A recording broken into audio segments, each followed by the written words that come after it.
Happy New Year! It's still old year for me because I'm getting ahead. We set out to do it and we did it. 31 days for Vlogmas, all posted late in the day, but basically every single day. Maybe it was like 3 a.m. on a couple of the days because it took a while for the videos to upload. The point is, we did it. Congratulations! Woo! These are my thoughts after posting for 31 days straight for Vlogmas. Let's start with some positives. So number one, my process I feel like is really down. Like I know what I want from lighting and camera and audio, and I can mesh that together pretty quickly, which is fantastic. It was a bit of a, not a baptism of fire because I kind of knew what I was doing anyway, but I also got my lovely husband involved and he's really a lot better than me at lighting and all that sort of stuff because he cares about it, whereas I'm just like, it's fine. Because I go like, 10, 15 years ago, what we can do on a phone now compared to then is like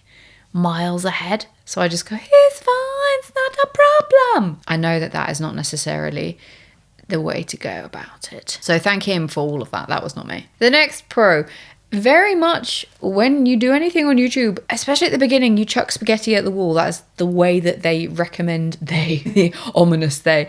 You chuck spaghetti at the wall. You need to work out what you like posting and what people like seeing. So I feel like I've very much done that. It's had a theme, but I've tried to keep it as different as possible apart from the Brussels and parsnips days because that was a little bit of a mare with the software. But I spaghettied. The next pro, I didn't overthink it, which is really good because there's some things that I'm like, oh, I need to get that perfect, or oh, I'm not sure that's a good idea to post. But when you've got 31 days to fill, you very much post what's there. That's not to say I didn't plan it because I did. I went, okay, what do I want this month to look like? It's there, it wasn't perfect, that's fine by me. I think finishing it up with a better setup. So I started off with quite a good setup and the last week or so it just kind of went downhill. Finishing it off with a better setup is probably a good thing. I'm going to put this into the pros. I feel like I started off really strong. I had a plan, I stuck to it, and I batch filmed and batch edited. That really worked for me. On to the cons. The last week was really freaking hard. I went through probably about 3 phases of I really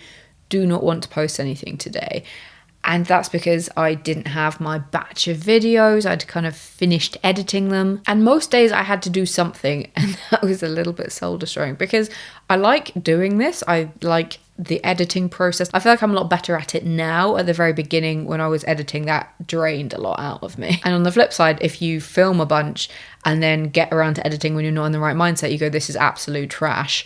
I don't want to keep posting. So I have so much footage over the last couple of years where I've just gone, I'm not really sure how to piece that together. I don't know who I was when I was filming it. Just mentally, if you've just filmed something and then edit it straight away, it's a lot easier to do. That helps. I had a few times this month where I didn't have anything built up, wasn't in a good mindset to do a load of filming or editing, and I didn't have anything to post. So that was a little bit of a battle. The other cons, I am not very good at thumbnails. I'm not very good at titles. I'm not very good at descriptions. And I know that, but I had to do all of those things. So I just put up the same template. So I know I'm not very good at it, but I also kind of don't care at this point. The other con, if you're considering doing something like Vlogmas, you do not have control over the traction that your video gets. That is very much down to the algorithm, the time of day that you post, your channel's visibility, whether you're posting something similar to what you've posted before, whether the YouTube algorithm knows where to present your videos to. Its goal is to keep people in the app. If it doesn't know what to do with you, it will just be like, shove you to the side. And that, especially with a creative project, is a little bit difficult because you put quite a lot of your soul into it. If you put more passion into something than you're getting traction for, that can be quite upsetting if you're not used to it. But equally, if you chuck a load of things at it, you kind of build a little bit of a skin. That could be in the pro section if you're starting out from scratch, but I already knew that that was happening because I've been on YouTube for a little bit now. I'm going to mention this though, it wasn't a con for me because I already had the setup. Again, I've been on YouTube for a little bit. I have this 8TB external hard drive. If I did not have that, then I don't think my base level of memory, my HDD, would have been able to cope with this. If you're considering chucking videos at YouTube, bear that in mind. Another con, I don't know if it's because of the time of year or what, but I had a couple of real technological issues, and it was around Christmas, which is so frustrating because I'd done a few weeks of it and it'd been absolutely fine. And then all of a sudden, I was just having technical issues. They're fixed now, but because I'm using an iPhone, Focusrite, Scarlett and Rode microphone, a Mac, and Adobe, all of those things together, compatibility-wise, aren't necessarily amazing. And I haven't changed my settings any since then. This is a partial con, but I don't know whether it's in my head. I feel like in order to get my videos from the baseline it was before, so basically just like phone selfie recording, to that step up, I've needed to invest a little bit. So the 8TB hard drive, the microphone, the fact that I'm starting off with a MacBook Pro 2022, that's not a small bit of kit, and I'm using Adobe. I feel like it's not necessarily entry-level beginner, but equally you can start YouTube without all of those things. But I don't know if it's because of the perfectionist in me, but that is my level now. And I've also got a light box because, again, my husband was like, that's a good idea. So I'm chucking a bit of money at a hobby that isn't necessarily doing anything for me apart from up here. I think that's the end of the pros and cons. Hopefully that gives you a bit of an idea of what to expect if you do the same. We're going to finish up with me taking a second to go, I am really proud of myself. I'm very, very grateful to my husband for supporting me through this, because mentally, like, I probably would have done it every day, but it was hard, and he definitely helped. He's always been super supportive of all of these things and faffed around with lighting and all that sort of stuff. So like, he's the best. It would be amiss of me to not say what I'm planning on doing from here. So my plan for 2026 is to post a video a week,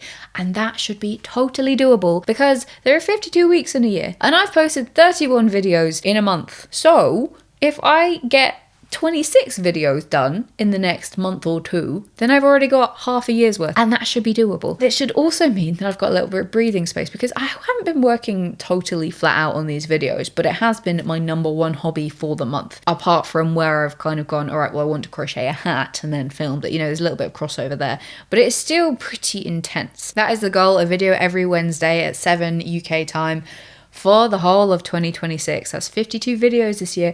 I have a Notion board, as you already know, that has more than 52 ideas on it, and I keep adding to it. So I don't know how that's going to play out. I feel like I'm going to have more, and I don't know what to do with the extra ones, but I also haven't done it yet, so I can't say, oh yeah, I'm definitely going to have, like, you know, I can't overpromise. I need to get to the baseline first, because I've not been able to do that for the last couple of years anyway. I'll be like, yeah, I'll get loads of videos done, but without a plan. That, I think, is my big learning point from this. If I plan it, which I have done, batch film, batch edit, get it scheduled so it's not a case of me uploading it same day like I will be doing today. So then any little niggles can be sorted out well in advance, and I'll have backup videos and safety nets.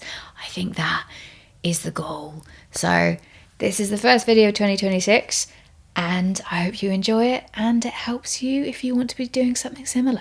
Let me know if you've got any suggestions. I hope you have had an amazing 2025 into 2026 transition. See you on the flip side. Bye.